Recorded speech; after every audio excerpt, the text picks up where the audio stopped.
राजधानीचे शिलेदार या विशेष कार्यक्रमात स्वागत। खरं तर आपला सातारा जिल्ह्यामध्ये खटाव मान आणि दक्षिण कोरेगाव हा कायम दुष्काळाचा मध्ये होरपळलेला भाग, मात्र या दुष्काळी भागात सुद्धा अत्यंत चांगलं काम करणारे स्वकर्तृत्ववान हिरे जन्माला आले आहेत। खरं तर नागवेलीसाठी देशभरात प्रसिद्ध असलेले आर्वी हे गाव कोरेगाव तालुक्यातील आणि याच आर्वी गावातील गणेश राऊत या उमद्या तरुणानं पुण्यामध्ये येऊन एक मोठं विश्व निर्माण केलेलं आहे। खरं तर मशिनरीची निर्मिती करून ही मशिनरी मोठमोठ्या कंपन्यांना ते सप्लाय करतात। गणेश राऊत यांच्याबद्दल अधिक अजूनही आपल्या सातारा जिल्ह्यात या उद्योजकाबद्दल माहिती कमी आहे, हीच आपण तुम्हाला मिळावी यासाठी आम्ही विशेष प्रयत्न करतोय। आज आपल्यासोबत आहेत गणेश राऊत। नमस्कार। नमस्कार गणेश दादा, खरंच मनपूर्वक स्वागत तुमचं आणि अभिनंदन का करतो। आपल्या राजधानी सातारामध्ये उद्योजक म्हणून तुम्ही अत्यंत चांगलं काम करताय। मी आता तुमची संपूर्ण युनिट बघून आलो। हो, आम्हाला अभिमान वाटला की एक आपल्या आर्वी सारख्या गावचा एक हिरा या ठिकाणी येऊन इतकं मोठं विश्व निर्माण करतो कमी वयात। हो। सुरुवातीचा काळ कसा होता? सुरुवातीचा काळ माझा जन्म जसं सरांनी सांगितल्या पद्धतीनं आर्वी गावामध्ये झाला। साधारणतः माझा जन्म 1981 सालामधला आहे। जसे नॉर्मल लोक गावामध्ये राहतात त्याच सगळ्या परिस्थितीमध्ये, त्याच सगळ्या वातावरणामध्ये मी पण राहिलो, मी वाढलो। माझी जी कौटुंबिक किंवा कुटुंब आहे ते एक नॉर्मल शेतकरी कुटुंबामधलं आहे। आणि आम्हाला शेती एवढी नाही आहे, एक 16-17 गुंठ असेल शेती। पण माझे जे आई वडील आहेत ते दुसरीकडं मोलमजुरी वगैरे करत होते आणि करतात सुद्धा। आणि दुसऱ्यांच्या शेतामध्ये मोलमजुरी करून त्यांनी आमचं पूर्ण कुटुंब सांभाळलं आणि आम्हाला चांगलं शिक्षण पण दिलं आर्वीमध्ये। आणि आम्हाला तसं सांगायला गेलं तर आम्ही जे दारिद्र्य म्हणतो ते दारिद्र्यामध्ये जन्मलेलो आणि दारिद्र्य भोगलेली लोक आहे। आणि आम्हाला माहिती आहे की ते दारिद्र्य म्हणजे काय आहे आणि परिस्थिती काय आहे। तर त्या परिस्थितीतून बाहेर येण्याची जी धडपड आहे ती आम्ही आर्वीमधूनच केलेली आहे पूर्ण। गणेश दादा, तुम्ही मला एक सांगा, आत्ताचं तुमचं जे विश्व आहे, मी आता पाहिलं तुमच्या मशीनरी, तुमच्या 3 फॅक्टरीज पाहिल्या, खूप मोठं पद्धतीनं काम चालतं। काय काम चालतं ते एवढं सांगा। बेसिकली मी सगळ्यांना सांगू इच्छितो की मी जे आहे ते मी मशीन मॅन्युफॅक्चरिंगमध्ये आहे। बऱ्याचशा लोकांना मशीन मॅन्युफॅक्चरिंगमध्ये बराचसा अनुभव नाही किंवा माहिती नाही। तर मी सगळ्यांना असं सांगू इच्छितो की मी सध्या आपल्या मार्केटमध्ये जेवढ्या तुम्हाला प्लॅस्टिकच्या बॉटल दिसतात त्या प्लास्टिकच्या बॉटल बनवणाऱ्या मशिनरीज मी मॅन्युफॅक्चरिंग करतो। आणि त्या ज्या मशिनरी आहेत त्या मशिनरी आपण पूर्ण आपला सातारा जिल्हा, महाराष्ट्र, पूर्ण इंडिया आणि एक्सपोर्ट अशा सगळ्या ठिकाणी देतो की जे लोक माझ्या मशीन्स वापरून बॉटल प्रोड्यूस करतात आणि त्यांचं प्रॉडक्ट त्याच्यामध्ये भरून ते मार्केटमध्ये विकतात। जर तुम्ही एक्झाम्पल बघितलं, जर तुम्ही बिस्लरी पहा किंवा तुम्ही बेल्ली बॉटल पहा किंवा टाटा वॉटर पहा, त्या ज्या सगळ्या बॉटल आहेत त्या बॉटल आपल्या मी बनवलेल्या मशीनवरती प्रोड्यूस होतात आणि त्या बॉटल ते लोक त्यांचं प्रॉडक्ट करून मार्केटमध्ये देतात। म्हणजे आपण बॉटल मॅन्युफॅक्चरिंग करणाऱ्या मशीन मॅन्युफॅक्चरिंग आपण करतो। खरं तर इतका मोठा आवाका पाहिला, खूप आम्हाला अभिमान वाटला, पण त्यामागे मोठं स्ट्रगल सुद्धा आहे। प्रवास कसा होता? प्राथमिक शिक्षण अत्यंत गरिबी परिस्थितीत काढलं, 10वी नंतरचा प्रवास कसा झाला? प्राथमिक शिक्षण तर एकदम गरिबीतूनच झालं, कारण एक तर 1ली ते 4थीपर्यंत आपण जिल्हा परिषदच्या शाळामध्येच होतो। त्याच्यानंतर 5वीपासून ते 10वीपर्यंत आपण श्री समर्थ विद्यालय आर्वी तिथे आपण शिकलो।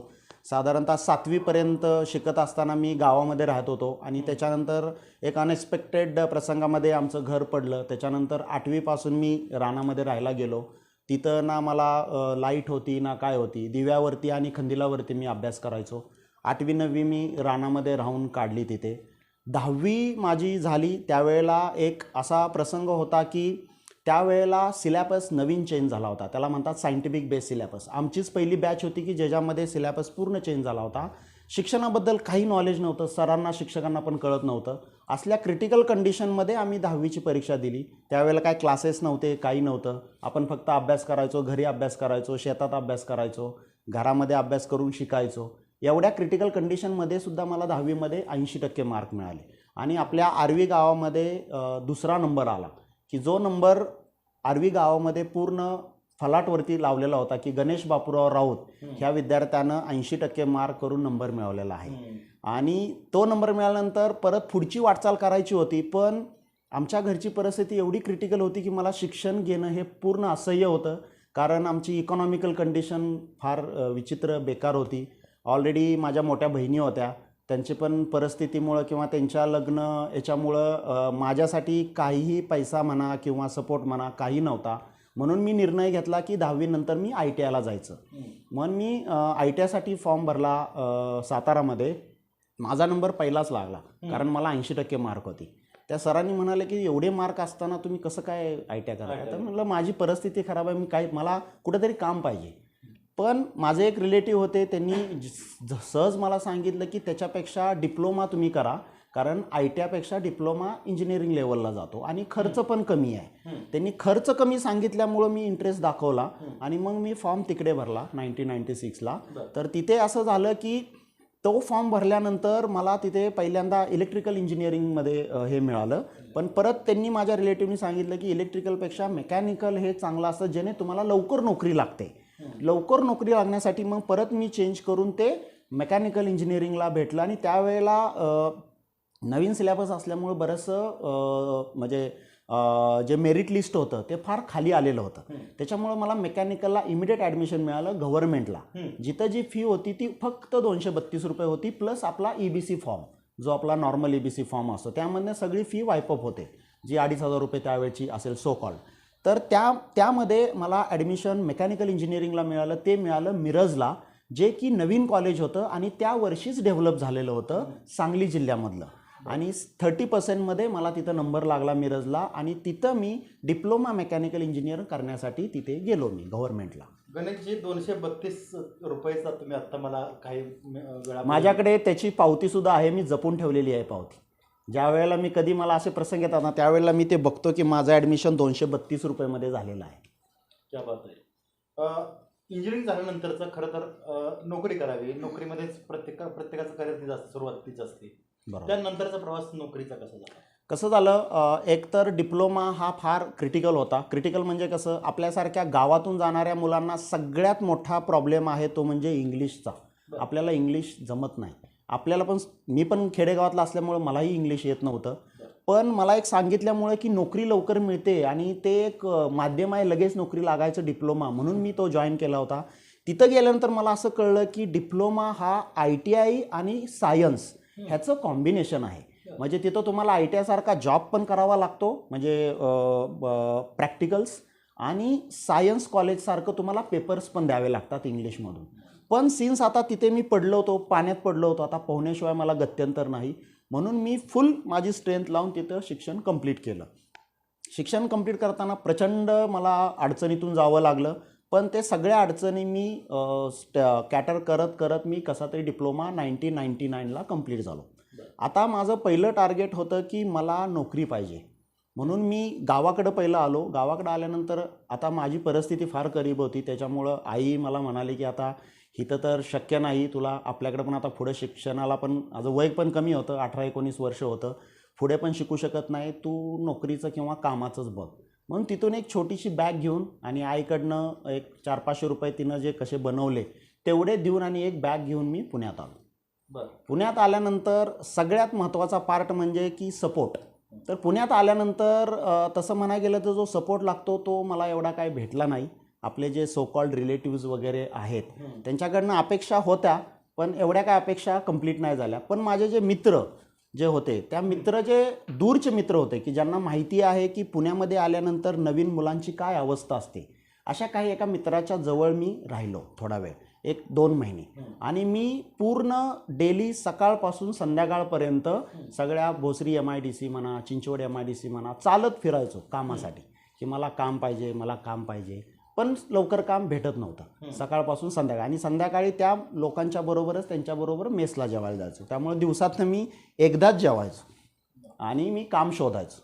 एकदा मला एखाद्या छोट्या सकाळ पेपरमध्ये एक न्यूज आली होती, पिरंगुट साईडला एक काम आहे, म्हणजे इंटरव्ह्यूसाठी बोलवलेलं आहे.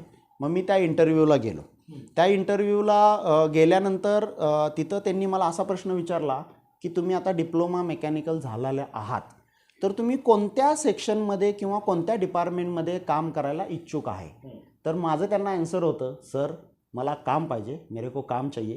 हिंदीमध्ये इंटरव्ह्यू होता. तुम्ही कोणत्याही डिपार्टमेंटला टाका, मी सगळ्या डिपार्टमेंटला काम करतो, कोणत्याही डिपार्टमेंट. त्याला ते फार आवडलं आणि ते म्हणले ठीक आहे, आम्ही तुम्हाला एवढं एवढं घेतो. त्यावेळेला सॅलरी काहीतरी 1700 रुपये वगैरे सॅलरी देतो. किती साली? 1999 ऑक्टोबर 1999. तर ते पिरंगुट साईड पुण्यामध्ये एक एरिया आहे, तिथं मला पहिली नोकरी मिळाली. तिथं मी 1 महिना काम केलं. पण तिथं कसं होतं की माझ्या लेवलचं काम नव्हतं ॲक्च्युली. ते मी प्रेसवरती काम करायचो. प्रेस म्हणजे जे 63 टन, 100 टन, 150 टन असे त्याच्यामध्ये फोर व्हीलरच्या टाटा वगैरे आहेत, त्यांना लागणारे जे MS चे पार्ट आहेत ते पार्ट तिथं प्रेसिंग व्हायचे आणि त्या टनावरती ते पार्ट घालणे काढणे हे काम मी सुरुवातीला केलं. किंवा तिथं डिब्रिंग करणं, तिथं ग्राइंडर होता, त्या ग्राइंडरवर डिब्रिंग करून देणं, त्यांना जर प्रॉब्लेम आला तर ते सॉर्ट आऊट करणं, असं मी तिथं 1 महिनाभर काम केलं. मग नंतर मला असं जाणवलं की तिथं मला काहीच म्हणजे स्कोप नाही. जे लोक UP बिहारचे आहेत किंवा जे ज्यांना शिक्षण नाही अशा लोकांचं ते काम आहे, ते माझ्या लेवलचं काम नाही आहे. मी मेकॅनिकल इंजिनियर आहे, म्हणून मी परत स्टार्ट करायला लागलो की मला कुठं अजून भेटेल का. मग योगानं काय झालं, आमचेच माझे जे रिलेटिव्ह आहेत औंधमधले, आमचे नामदेव दाजी म्हणजे आमचे आत्यांचे रिलेटिव्ह नामदेव मोहिते, त्यांनी आम्हाला एक चान्स दिला. ते म्हणले कायनेटिकमध्ये एक बोर्ड ऑफ अप्रेंटिसशिप ॲक्ट म्हणून एक प्रकार असतो जो डिप्लोमावाल्यांना डायरेक्ट ट्रेनिंग म्हणून घेतो. तर ते म्हणले तिथं तू काम करू शकशील का. तर मग मी तिथं CV दिला आणि माझं ॲकॅडमिक रेकॉर्ड चांगलं होतं, कारण मला 10वीला डिस्टिंक्शन होतं 80%. 3 वर्षानंतर डिप्लोमाला फर्स्ट क्लास होता 66%. त्यामुळे त्यांनी मला लगेच सिलेक्शन केलं. ते म्हणाले ठीक आहे, एवढं तुमचं आहे तर आम्ही सिलेक्ट करतो. आणि मग तिथं मी board of under apprenticeship act ट्रेनिंगमध्ये मी तिथे जॉईन झालो. तिथे जॉईन होताना असं झालं की जो मला इकडे 1700 रुपये पगार होता, तिथे गेल्यावर कमी झाला पगार, कारण स्टायपंड होता हा 1400 रुपये. तर त्याच्यामध्ये मी तिथं काम करत होतो. त्या 1400 रुपयेमध्ये मला राहायला खायला 400-500 रुपये लागायचे. 500 रुपये कंपल्सरी मला गावाला आर्वीला आईला पाठवायला लागायचे मनी ऑर्डर, आणि एक जेमतेम 200 किंवा 300 रुपये फक्त महिन्याला राहायचे. अशा कंडिशनमध्ये मी जवळजवळ 1.5 वर्ष त्या कायनेटिकमध्ये काम केलं. त्या प्रोफाईलमध्ये मी व्हेकल असेंब्ली, जे त्यावेळेला कायनेटिक चॅलेंजर, ZX आणि कायनेटिक होंडा ह्या ज्या गाड्या होत्या, त्या गाड्याची असेंब्ली लाईन असायची. त्या असेंब्ली लाईनचं आम्ही इंचार्ज म्हणून काम करायचो. आम्हाला टार्गेट होतं की दिवसामध्ये 200 गाड्या 250 गाड्या बनायला पाहिजे. असं ते काम आम्ही त्यावेळेला मी 1-1.5 वर्ष केलेलं होतं. कायनेटिक नंतरचं दुसरं एक कंपनी. हां, आता ज्या वेळेला मी कायनेटिकमध्ये काम करत होतो तर ती कायनेटिक बेस होता ॲटोमोबाईल आणि मी होतो मेकॅनिकल इंजिनिअरिंग. तर तिथं एक कुठंतरी मला असं खटकलं की माझा बेस मेकॅनिकल आहे, तर मी ॲटोमोबाईलमध्ये कसं काय काम करू शकतो. ठीक आहे, तर त्याच्यामध्ये 1 वर्षापर्यंत ट्रेनिंग ठीक होतं, त्यांनी नंतर कंटिन्यू पण केलं. पण मला मेकॅनिकल लेवलला पाहिजे होतं, म्हणून मी त्यांना वरच्या मॅनेजमेंटला बऱ्याच वेळेला फोर्स केला की मला मशीन शॉप द्या, जिथे तुमचं गिअरबॉक्स बनतो किंवा जिथं तुमच्या CNC VMC मशीन्स आहेत, जिथं ते प्रोडक्शन होतं, मला तिथं द्या. पण माझं काम तिथं एवढं चांगलं होतं त्या लाईनला की ते लोक मला शिफ्ट करत नव्हते. नाही म्हणे तुम्ही इथेच काम करा, कारण तुमचं काम इथं व्यवस्थित आहे, तुम्ही व्यवस्थित करताय. यंग होतो, डायनामिक होतो, 19 वर्षाचा मुलगा होतो, फार पळायचो, सगळी कामं करायचो, डे शिफ्ट, नाईट शिफ्ट, नाईटला थांबायचो, नाईट करून परत डेसुद्धा करायचो, एवढं मी तिथं काम करत होतो. त्याच्यामुळे ते शिफ्ट करत नव्हते आणि मला पगार पण कमी असल्यामुळं मला जे झालेलं कर्ज आहे शिक्षणाचं ते सुद्धा मी फेडू शकत नव्हतं, कारण मला पैसेच राहत नव्हते. हा मेन मुद्दा होता. आणि मला घरी द्यायला लागायचे, कारण मी पैसे घरी दिलं नाही तर घरचं काहीच चालत नव्हतं, कारण त्यावेळेला परिस्थिती फार खराब होती. जमीन काही नाही आहे, आई वडील बाहेर काम करणार दुसऱ्याकडे, जे मोलमजूर येणार त्यातच घर चालणार, हे चॅलेंजेस होते माझ्याकडे. म्हणून मी नवीन नोकरी करायचा प्रयत्न करत होतो. तेवढ्यात एक मला माझ्या नशिबानं म्हणा किंवा तिथला एक कायनेटिकमधला जो माणूस आहे तो एक कंपनी होती सिडेल इंडिया चाकणला, तिथे जॉईन झालेला होता आणि त्यांना असेंब्लीची मुलं पाहिजे होती, जी की बाहेरच्या देशातला प्लांट. येस, ही जी कंपनी आहे सिडेल इंडिया प्रायव्हेट लिमिटेड, ही कंपनी आहे फ्रान्सची. ठीक आहे, आणि ती बॉटल मॅन्युफॅक्चरिंगच्या मशीन बनवते आणि ती मशीन बनवण्यामधली पायोनियर कंपनी आहे. ही is the mother of innovation of that blow moulding machine, कारण ती पहिली कंपनी आहे जिनं बॉटल बनवायची मशीन इनोव्हेट केली. ही जगामधली नंबर 1 कंपनी आहे. ती त्यावेळेला इंडियामध्ये आलेली होती आणि त्यांनी तो प्लांट टाकला होता. म्हणजे तुमच्या आता बिझनेसचा जो टर्नआउट आहे तो याच कंपनीतून yes, Sidel is my completely turn off for my life. पहिला टर्न किती साली तुम्ही साधारणतः मी 2001 साली, जुलै 2001 साली मला तिथं त्यांनी अपॉइंट केलं. मी असेंब्लीचा बॅकग्राऊंड होतो, मेकॅनिकल इंजिनियर होतो, माझं अकॅडमी रेकॉर्ड चांगलं होतं, कायनेटिकचा एक्सपिरियन्स होता असेंब्लीचा. त्याच्यामुळं त्यांनी थ्रू आउट वे मला इमिडिएट हायर केलं. ते म्हणले तुम्ही इकडं या आमच्या इकडे. आणि ती मल्टीनॅशनल कंपनी होती त्यावेळेस, आणि त्यावेळेला मल्टीनॅशनल कंपनी एवढी इंडियामध्ये आले नव्हते. इथं आपल्या कसं गावाकडं सगळ्यांना फक्त बजाज टेल्को असंच माहिती आहे की बजाज टेल्कोला पिरियड केलं की मोठं झालं हे झालं. त्यांना मल्टीनॅशनल कॉन्सेप्ट माहीत नव्हता. वेळेला ज्या वेळेला मी जॉईन झालो त्यावेळेला मला कळलं की मल्टीनॅशनल कंपनी काय असतात, कसे काम करतात, कसे लोकांना ट्रेनिंग देतात, कसं वर्कआउट करतात. आणि he is the one of best company Sidel. त्यावेळी किती पेमेंट तुम्हाला किती दिलं? त्यावेळेला मला त्यांनी साधारणतः 4,500 पेमेंट त्यावेळेला दिलं. म्हणजे डायरेक्टली 2,000वरनं 4,500वरती मी त्यावेळेला जंप मारली. आणि ते पेमेंट पण जास्त असल्यामुळं मी फार इगर होतो तिथं जॉईन व्हायला. कारण मला पाठीमागचा जो माझा ओझं होतं, म्हणजे जे कर्ज होतं ते कर्ज द्यायचं होतं, म्हणून मी तिथे जॉईन झालो. तिथं जॉईन झाल्यानंतर तिथे मी दिवसभर तर काम करायचोच, प्लस संध्याकाळी ओव्हरटाईम पण करायचो. आणि ओव्हरटाईम माझ्याकडे अजून त्या स्लिप मी जपून ठेवलेल्या आहेत. मी महिन्यामध्ये रेग्युलर काम सोडून 250, 300 तास ओव्हरटाईम केलेला आहे. आणि त्या स्लिप माझ्याकडे अजून आहेत. मी एवढं कंपनीमध्ये मी झोपायचो, कंपनीमध्येच फक्त. आणि ती कंपनी पण फार छान होती त्यावेळेला. त्यांनी फार चांगला सपोर्ट केला. टेक्निकलमध्ये होती, मेकॅनिकल इंजिनिअरिंग काय असतं ते त्यांनी शिकवलं, मशिनरी होत्या, सगळं नॉलेज होतं तिथं. आणि आम्ही पण तेवढ्याच इगरली त्या कंपनीमध्ये काम करायचो. कोणत्याही त्या कंपनीला कोणताही प्रॉब्लेम येऊ नये हे सगळं आम्ही पाहायचो. ऑनेस्टली तिथं मी प्रचंड काम केलं, एकदम बॉटम लेवलला. किती वर्ष तुम्ही काम केलं? मी तिथे जवळजवळ 7 वर्ष होतो.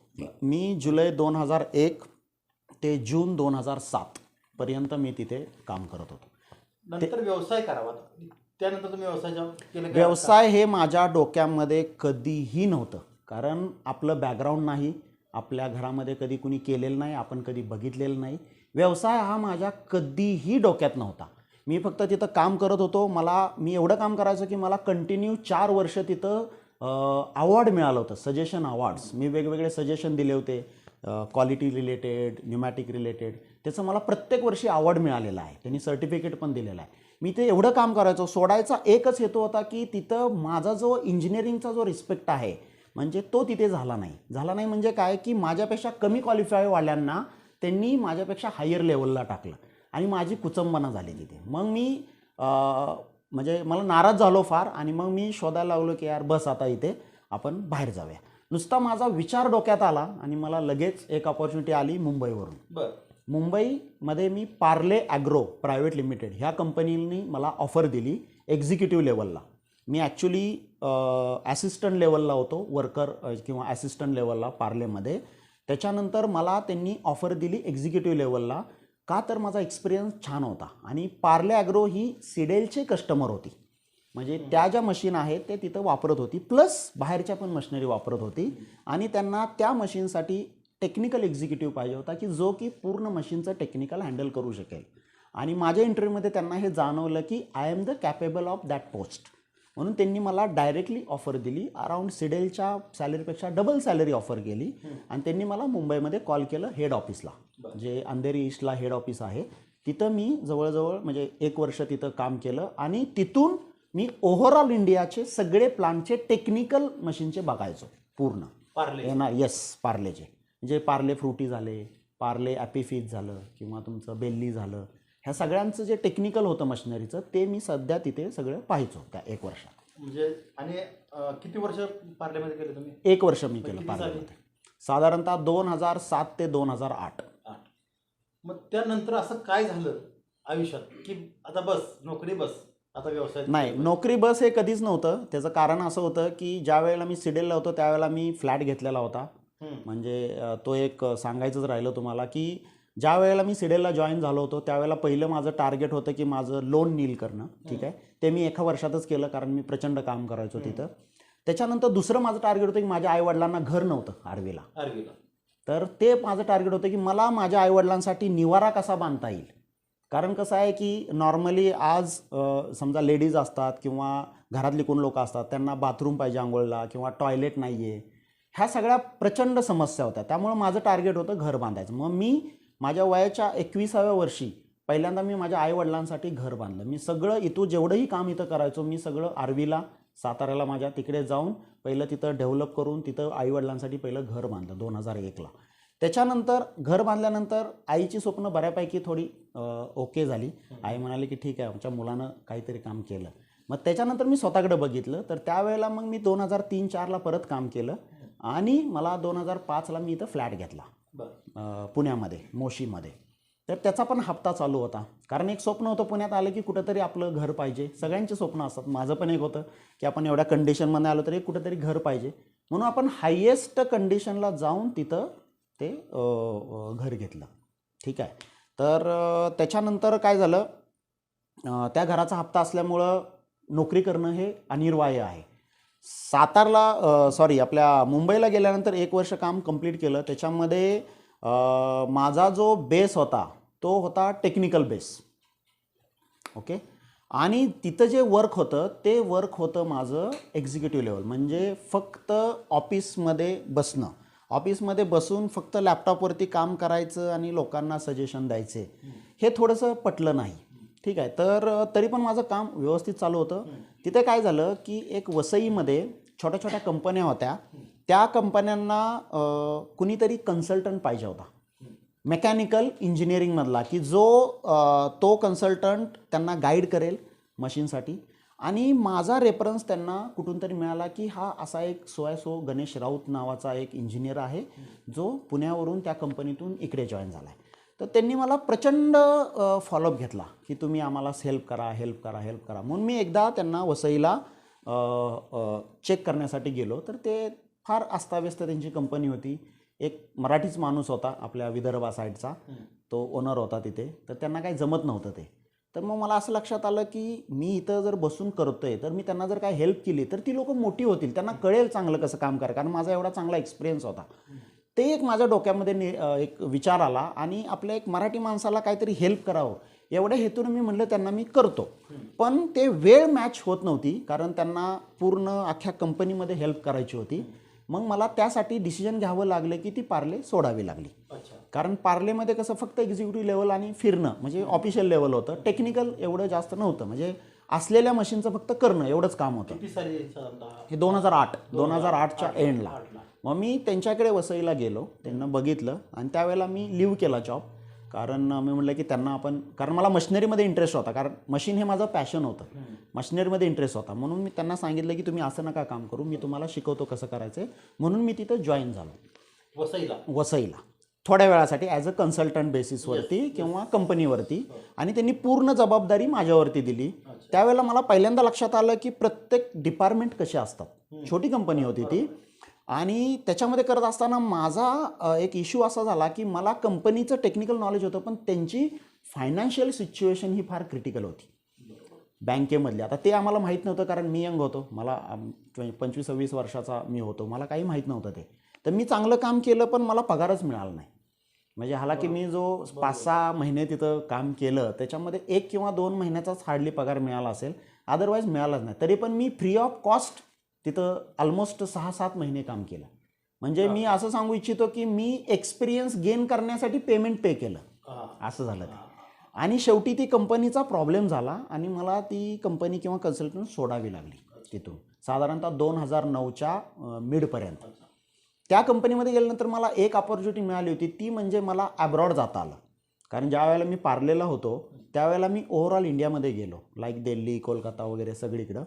पण त्याच्यानंतर ज्या वेळेला मी वसईमध्ये गेलो त्यांच्याकडं, त्यांच्यामुळं मला ॲब्रॉड मला जाता आलं. म्हणजे सिन्स युरोपमध्ये किंवा जस्ट एक्झिबिशनसाठी वगैरे, कारण तिथं मी हायर लेवलला होतो. तेवढं एक एक्सपोजर मिळालं. बाकी मला तिथं काही एक्सपोजर मिळालं नाही. आणि मला ती कंपनी फायनान्शियल कोलॅप्स झाल्यामुळं मला ती सोडावी लागली 2009 साली. आणि त्यावेळेला माझी सिच्युएशन एवढी क्रिटिकल झाली की मला मुंबईमध्ये राहण्यासाठी तिथल्या रूम पे करण्याचे पण पैसे माझ्याकडे नव्हते. आणि माझा इकडे फ्लॅट होता, त्याचा पण हप्ता होता. अशी क्रिटिकल सिच्युएशन त्यावेळेला तयार झाली. मग मी काम पण करू शकत नव्हतो, कारण इंटरव्ह्यू दिल्याशिवाय पुढं काम मिळणार नाही. कंपनी ती बंद झाली. त्यांनी ऑलरेडी माझे 6-7 महिने झाले होते, 4-5 महिन्याचा पगार दिलेला नव्हता. माझ्याकडे फायनान्शियल असणार कसं? मी पूर्ण कोलॅप्स झालो फायनान्शियलमध्ये. आणि फक्त तिथं मित्रांच्या आधारे मी फक्त मुंबईमध्ये रूममध्ये राहायला लागलो. बाबा मला थोडं वेळ राहायला द्या. त्यावेळेला माझ्या डोक्यामध्ये असं क्लिक झालं की मी कंपनी जॉईन करण्याच्या पेक्षा आत्ता सध्याच्या सिच्युएशनमध्ये बाहेर येण्यासाठी सर्व्हिसिंगची किंवा मेंटेनन्सची कामं करावीत, असा विचार झाला. आणि माझा जो नंबर होता तो सिडेलपासून होता, मोबाईल नंबर. ते मी बऱ्याच लोकांना कॉन्टॅक्ट केला की बाबा मला सर्व्हिस मेंटेनन्सचं काम मिळेल का. मी ज्या लोकांना फोन केला त्यांनी मला इमिडिएट सांगितलं की ठीक आहे, आम्हाला हा इश्यू आहे, तुम्ही आम्हाला काम करायला येता का. ठीक आहे. पेप्सी, कोका कोला हे लोक त्यावेळेला माझ्या अंडर ट्रेनिंग होऊन गेलेले होते सिडेलमधून. ते ऑपरेटर सगळे मला ओळखत होते, कारण त्यांना माहीत होतं की गणेश राऊत स्वयंसो असा इंजिनियर आहे, त्याला सगळं काम माहिती आहे. मग त्या लोकांनी मला अपॉर्च्युनिटी दिली की तू आमच्याकडे काम करायला ये. मग मी महिन्यातून 4 दिवस 5 दिवस असे मेंटेनन्स आणि सर्व्हिसिंगची कामं करायला लागलो. आणि तिथून मला पैसे अर्न व्हायला लागले. आणि मी तिथं एवढा डेडिकेटेड काम करत होतो की मला हे वाटलंच नाही की मी एका कंपनीमध्ये काम करत असताना जी माझी व्हॅल्यू आहे त्याच्यापेक्षा कितीतरी जास्त व्हॅल्यू मी बाहेरून ते काम जर केलं तर आहे. कारण तिथं फक्त कामाची जी दखल आहे ना ती फक्त कंपनीच घेते, पण बाहेर तुम्ही काम केल्याची दखल अख्खा एरिया घेतो, अख्खा तिथला रिजन घेतो, अख्खा इंडियासुद्धा घेऊ शकतो. किंवा त्यांच्या वेगवेगळ्या कंपन्यांच्या जे ऑफिसेस आहेत, प्लांट्स आहेत, ते सुद्धा घेऊ शकतात, कारण ते एकमेकाला कनेक्टेड आहेत. म्हणजे काय की तुम्ही एका प्लांटला काम केलं तर तो रिझल्ट दुसऱ्याला सांगतो की तुम्हाला जर काम मिळत नसेल तर ह्या अशा सोकाळ लोकांना फोन करा, ते येऊन तुमच्या मशीनचं काम करतील. कारण त्या मशीनचा जो OEM आहे तो तिथं जर काम करायला येत नसेल तर. अशामुळं मला सर्व्हिस आणि मेंटेनन्सचं काम प्रचंड मिळत गेलं 2009 साली. त्यात एक मला अपॉर्च्युनिटी अशी आली की नायजेरिया एक कंट्री आहे आफ्रिकनमध्ये, ठीक आहे. त्यांनी लोकल मशीन नेली होती वसईवरून. सिन्स वसईचा माझा एक्सपिरियन्स असल्यामुळे मला तिकडची सगळी लोकं ओळखत होती. तर ती जी कंपनी आहे नायजेरियाची, KRS इन्व्हेस्टमेंट त्या कंपनीचं नाव, आणि त्यांचा एक रिप्रेझेंटेटिव्ह होता मुंबईमध्ये, मोहन अकालीजी. त्यांच्या थ्रू ते म्हणाले की आम्ही एक मशीन घेतलेली आहे, ती मशीन चालूच होत नाही आहे किंवा प्रॉब्लेम आहे, तर तुम्ही आम्हाला हेल्प करता का. त्या हेल्पसाठी मी मुंबईतून फ्लाय करून मी नायजेरियाला गेलो. 1.5 महिने होतो तिथं. कुणाची मशीन सोकॉल्ड एका पार्टीची होती, तिचं मी पूर्ण ओके करून, तिला पूर्ण रिबिल्ड करून ओके करून 1.5 महिन्यामध्ये मी त्यांना चालवून दिली. त्या कंपनीला माझ्यावरती एवढा कॉन्फिडन्स आला, ते म्हणे तुझं एवढं नॉलेज आहे, तुझं बॅकग्राऊंड आहे, तर तू का नाही या मशीनमध्ये जात. त्यांना म्हणलं सर मी एक नॉर्मल माणूस आहे, माझ्याकडे कुठला फायनान्स नाही, काही नाही. डायरेक्ट मी सांगितलं त्यांच्या ओनरला. त्यांनी मला हे पण ऑफर दिली की तू इंडियाला का जातोय, तू इथंच आमच्या इकडे काम कर. म्हणजे माझा विजा संपस तोपर्यंत ते म्हणत होते की तू का जातोय इंडियाला, तू इथंच काम कर. म्हणलं नाही मला जरा जायचं आहे, कारण पहिल्यांदाच बाहेर आलो होतो, एवढं काम पण करत होतो, मला जावं लागेल. मग त्यांनी सेकंड असं केलं की तू इंडियाला जा आणि तिथे जाऊन आम्हाला सपोर्ट कर, कॉम्पोनंट वगैरे सप्लाय करून. म्हटलं ठीक आहे मी करू शकतो, काही प्रॉब्लेम नाही. मग मी तिथून त्यांचे बाकीच्या मशीनचे काही डायमेन्शन घेऊन आलो. इथं आल्यानंतर अकालीजींना भेटलो आणि त्या अकालीजीला भेटल्यानंतर ते कॉम्पोनंट मी इथून त्यांना सप्लाय केले. आणि ते सप्लाय केल्यानंतर त्यांना व्यवस्थित बसले आणि ते खुश झाले. आता पेमेंट द्यायची वेळ आली, पेमेंट कसं देणार. मग त्यांनी त्या अकालीजींना दिलं आणि अकालीजींनी मला दिलं. मग अकालीजी मला काय म्हणले, गणेश तू एवढं काम करतोयस तर तू स्वतःची कंपनी का नाही टाकत किंवा कंपनी रजिस्टर का नाही करत, कारण ते रजिस्टर केल्याशिवाय मी आत्ता तुला देऊ शकतो पैसे, परत काय करणार तू. मग मला तो आयडिया आली की आता कंपनी तर कशी करणार. मग माझ्या लक्षात आलं की पुण्यामध्ये माझा एक फ्लॅट आहे, त्या नावावर मी करू शकतो का, विचार केला की करू शकतो किंवा काय करू शकतो. किती सालची गोष्ट आहे. 2009 हे जे सांगतोय ते 2009 मधलं आहे. तर 2009मध्ये ज्या वेळेला मला कंपनी टाकायची वेळ आली, मी ब्लाइंड होतो, एकटाच होतो, काही माहीत नाही, काही नाही, कारण अनुभवच नाही आहे काय.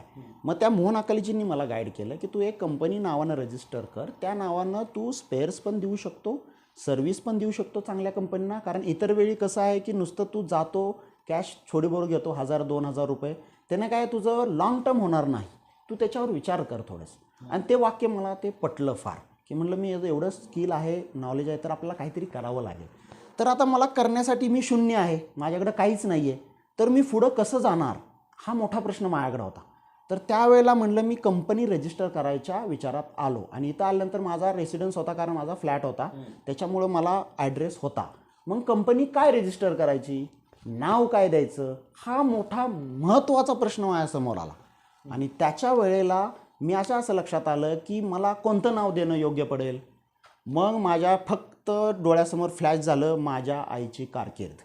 कारण माझ्या आईनं जे आमच्या कुटुंबाला शून्यातनं पुढं नेलं, वडील माझे एवढे ॲक्टिव्हमध्ये नव्हते, अख्ख्या कुटुंबाला सगळ्यांना सावरलं, मुलींना सावरलं, मला सावरलं, त्या आईचा चेहरा माझ्यासमोर आला. म्हणून मी ठरवलं की माझ्या कंपनीला नाव द्यायचं आईचं, आणि त्या कंपनीचं मी नाव ठेवलं SBR, म्हणजे शालन बापूराव राऊत.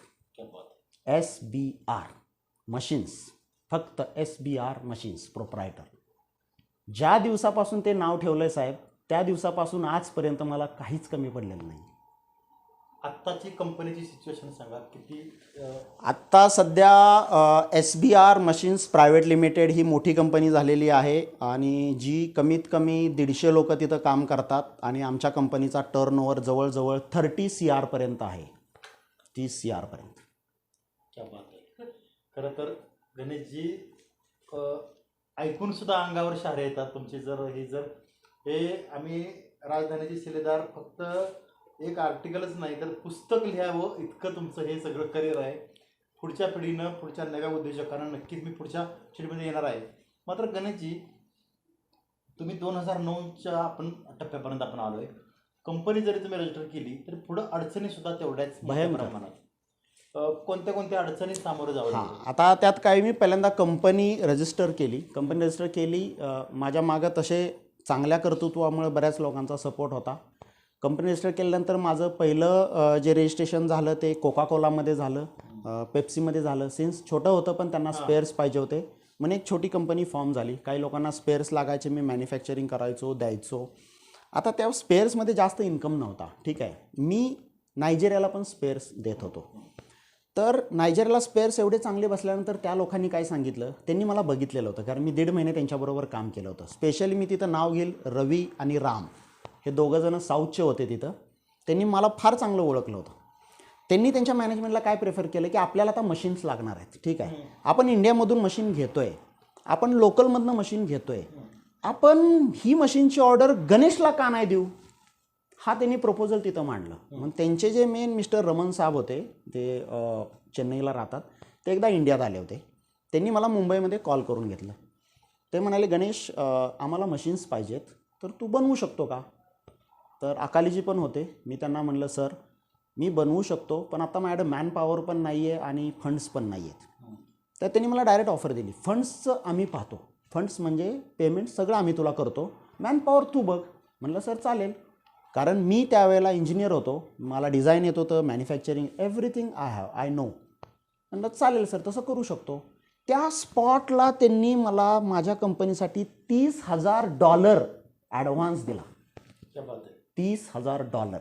किती रुपये झाले ते त्यावेळेला एका डॉलरचा रेट होता काहीतरी 40 रुपये त्यावेळेस, 2009-10च्या वेळेस. तर साधारणतः 4 ते 12 लाख रुपये ॲडव्हान्स दिला. त्यावेळेला माझ्याकडे काही नव्हतं, फक्त एक लॅपटॉप होता. मी ते मिळाल्यानंतर त्यांना कोणत्या टाईपची मशीन पाहिजे ते पहिलं अंडरस्टँड केलं. माझी अंडरस्टँड त्यांच्या लोकांशी होतं ऑलरेडी, की त्यांना काय काय पाहिजे. त्यांनी ऑलरेडी मार्केटमध्ये बघितलेलं होतं की मला ह्या टाईपची मशीन पाहिजे, ती कुणाकडं नव्हती. त्यांना ती स्पेशल बनवून पाहिजे होती. त्यांना माहिती होतं की गणेश हा एकमेव आहे की ते करू शकतो, कारण त्यांनी मला अगोदर बघितलेलं होतं. मग मी म्हटलं ठीक आहे, मी त्यांनी सांगितलेलं पेमेंट ते जर त्यांनी अकालीला दिलं, तिथून माझ्या कंपनीमध्ये पण आलं. तिथून माझे चालू झालं की मी बनवणार कुठं, हा मोठा प्रश्न होता. मग मी शोधायला आलो, कारण मी घरून ऑपरेट करायचो सगळं. मग मी एक चाकणमध्ये गॅब्रियल कंपनीच्या समोर मला एक 1,500 स्क्वेअर फीटचं एक छोटंसं शॉप भेटलं. छोटं शॉप होतं, साधारणतः त्याला काहीतरी 25,000 का 30,000 रुपये रेंट होता. ते मी बघितलं. मी म्हटलं यार ह्या शॉपमध्ये आपण बनवूया. मग ते शॉप पहिलं रेंटने घेतलं आणि शून्यातून डिझाईन चालू केलं त्या मशीनचं. ते डिझाईन केलं, कंप्लीट केलं 1 महिन्यामध्ये. दुसऱ्या महिन्यामध्ये ते मशीनचं त्यांच्याकडनं पूर्ण डिटेल्स घेतले, बनवलं मशीन. बनवल्यानंतर त्याला ट्रायल नव्हती. ट्रायलसाठी मी काय म्हणू शकतो, भाड्याने कॉम्प्रेसर्स वगैरे आणले चालवण्यासाठी, आणि त्यांना कॉल केलं की बाबा मशीन माझी बनलेली आहे, तुम्ही या. त्यांचे जे स्पेसिफिकेशन होते ते मला पण माहिती होते, त्यांना पण माहिती होते. त्या स्पेसिफिकेशननुसार आम्ही ते मशीन बनवलं. ते रवी आलं. रवी आल्यानंतर त्यांनी पूर्ण टेस्ट केलं आणि त्याने एकच वाक्य मला म्हणाला, गणेश हे फक्त मशीन तू तिकडं पाठव, तू तिकडे येऊ पण नको, आम्ही सगळं इन्स्टॉलेशन सगळं करतो. आणि तसंच झालं. ते मशीन तिकडं पाठवलं, त्यांनी स्वतः चालू केलं. त्यावेळेला एवढं मोबाईल्स वगैरे नव्हते, काही चालू केलं आणि त्यांनी फक्त मला मेसेज किंवा मेल पाहिलं की मशीन इन्स्टॉल झालेली आहे, चालू पण झाली आणि तू छान बनवलेस मशीन. मला कॉन्फिडन्स आला 2010च्या एंडला. ठीक आहे. आणि त्याच्यानंतर त्यांनी सेम ते मॉडेल बघून त्यांनी अजून मला 2 मशीनच्या ऑर्डर दिल्या. अशा पद्धतीने मला सुरुवातच अशी झाली की माझी पहिलीच मशीन एक्सपोर्ट झाली. असे माझी 2010ची स्टार्टिंग झाली. त्याच्यानंतर काय झालं की दुसरं मी जे सर्व्हिसिंगचं काम करायचो, माझं एक कोल्हापूरमध्ये गडिंग्लज आहेत, तिथं एक माझे आता मित्र आहेत फार जवळचे, विनायक गलतके म्हणून. त्यांनी मला एका छोट्या मशीनच्या कामासाठी बोलवलं होतं. त्यावेळेस त्यांना ती मशीन चालत नव्हती. मग मी ते गेलो, त्यांना म्हणलं ह्या मशीनला चेंजेस करावे लागतील. ते म्हणले आपण करूया. ते तयार पण झाले खर्च करण्यासाठी. तर ते मी जुनं मशीन जे रेग्युलर होतं त्याला खर्च करून ओके केलं, त्यांना चांगलं प्रोडक्शन काढून दिलं.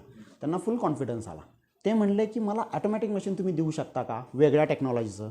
कारण मी जे नायजेरियाला दिलं होतं ते हायड्रॉलिक बेस होतं आमच्या टेक्निकलमध्ये आणि त्यांना न्यूमॅटिकचं पाहिजे होतं. त्यांना म्हणलं तुम्ही वेळ देत असाल तर मी डिझाईन करून तुम्हाला देतो. म्हणे आमचा तुमच्यावर कॉन्फिडन्स आहे, आम्ही तुम्हाला ॲडव्हान्स पण देतो, मला ती टेक्नॉलॉजी करून द्या. तर म्हणलं ठीक आहे. ती गोष्ट होती फर्स्ट हाफ ऑफ 2011ची. तर म्हणलं ठीक आहे, काही हरकत नाही. मग मी त्यांच्याकडनं ॲडव्हान्स घेतला आणि त्याचं डिझाईन करून त्यांना ते मशीन दिलं 2011ला न्यूमॅटिकमधलं. सर यकीन करा ते मशीन आज पण चालू आहे आणि तेवढ्याच इफिशियन्सी. असं माझं नाव सगळीकडं झालं. मग प्रत्येक माउथ पब्लिसिटी जी आहे ती सगळ्यांनी मला विचारत मी मशीन्समध्ये हळूहळू मेंटेनन्स प्लस मशीनमध्ये हळूहळू आलो. खरं तर पेप्सी, बिस्लेरी, पार्ले यासारखे सगळे प्रोडक्ट माझ्या पाठीमागे लावलेले आहेत. या ज्या बॉटल्स आहेत प्लॅस्टिकच्या बॉटल्स, ते मशीन तयार करणे, त्या बॉटलची मॅन्युफॅक्चरिंग मशीन, ते मशीन गणेशजी करतात. खरं तर गणेशजी नोकरीचं स्ट्रगल, व्यवसायाचं स्ट्रगल, लग्न कधी केलं?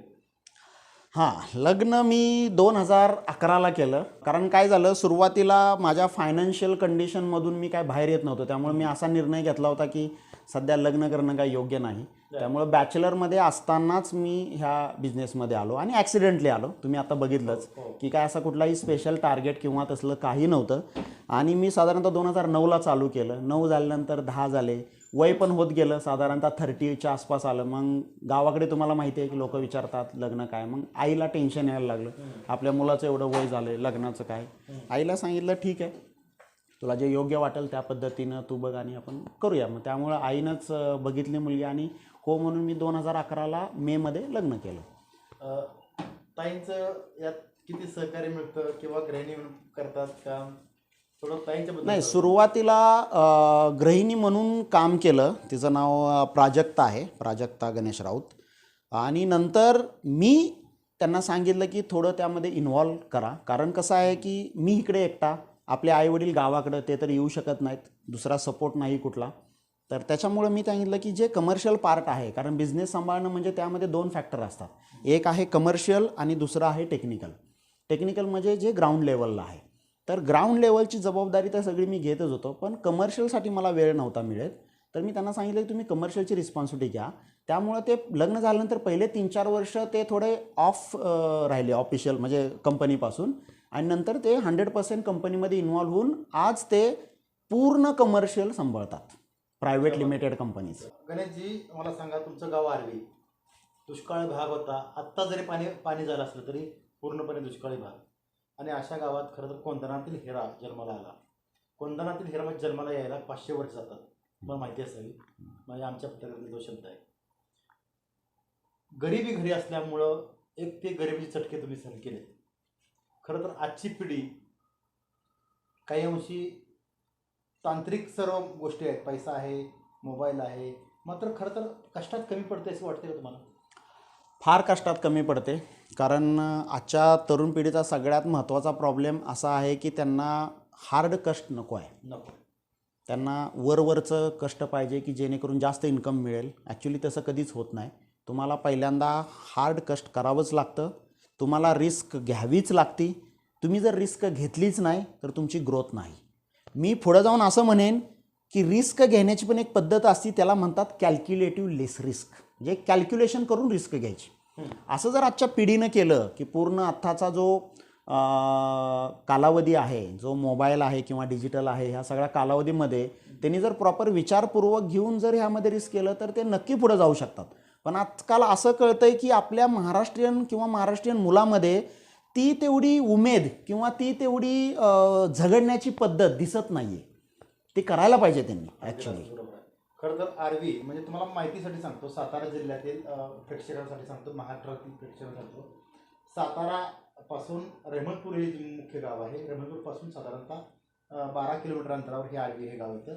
हे गणेशजींचं गाव आहे. खरं तर आरवीमध्ये सुद्धा तुम्ही सामाजिक उपक्रम बऱ्याच अंशी तुम्ही राबवत असता. हो.